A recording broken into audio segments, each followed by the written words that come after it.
Part 1-এ দেখলেই আমরা এরকম দৌড়ে দৌড়ে যাচ্ছিলাম, আমাদের ট্রেনটা মিস হয়ে যেত যদি আমরা আর একটু এদিক ওদিক করতাম। ওইদিকে আমাদের ড্রাইভার দাদা খুব তাড়া দিচ্ছিল। তার মধ্যে আমরা লাভা মনেস্ট্রির ওখানে শপিংও করতে গেছিলাম, যেখানে আমাদের অনেকটা টাইম চলে গেছিল। তাই জন্য আমরা আর অন্য কোনো ভিউ পয়েন্টে যেতে পারিনি। তো অবভিয়াসলি এই ট্রিপটায় আমরা অনেক কিছু মিস করে গেছি।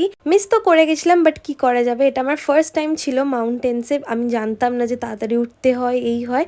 বাট নেক্সট টাইম থেকে আমি ট্রাই করবো যাতে আমি তাড়াতাড়ি উঠে বেরাতে পারি।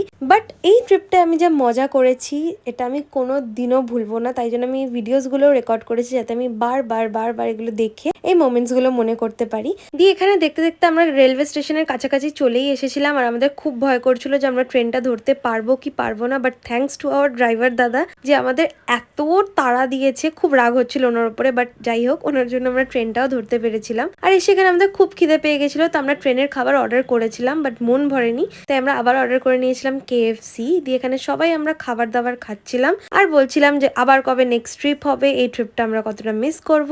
দিয়ে এখানে শাগনিক দাদা তো একদম রেডি যে খেয়েই আর ঘুমিয়ে পড়বো, একদম উপরে উঠেই গেছিল। দিয়ে আমরাও একটুখানি ঘুমিয়ে পড়েছিলাম, আর ঘুম থেকে উঠতেই দেখি ভোর ভোর আমরা চলে এসেছি শিয়ালদা স্টেশনে।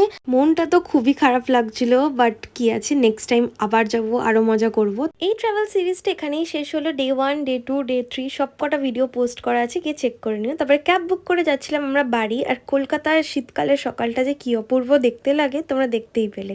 তো এই ব্লগটা এখানেই শেষ করলাম। তোমাদের এই ভিডিওটা ভালো লাগলে লাইক, কমেন্ট আর শেয়ার করে দিও। See in my next video. By.